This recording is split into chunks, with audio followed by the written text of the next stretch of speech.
Video rekaman detik-detik warga hampir tertabrak iring-iringan Presiden Jokowi demi dapatkan kaos.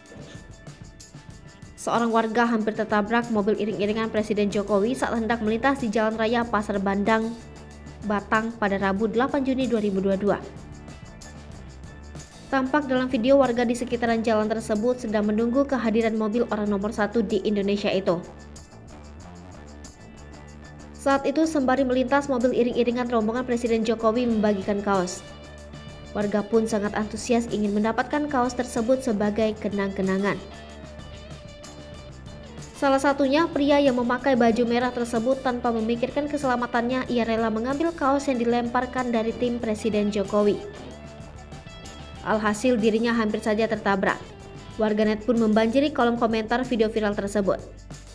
Mayoritas merasa tak suka dengan cara Jokowi membagikan kaos dengan dilempar karena dapat membahayakan warga lainnya.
Hai pemirsa Selipopo TV, jangan lupa komen, like, dan subscribe, serta tonton terus berita-berita terupdate lainnya ya.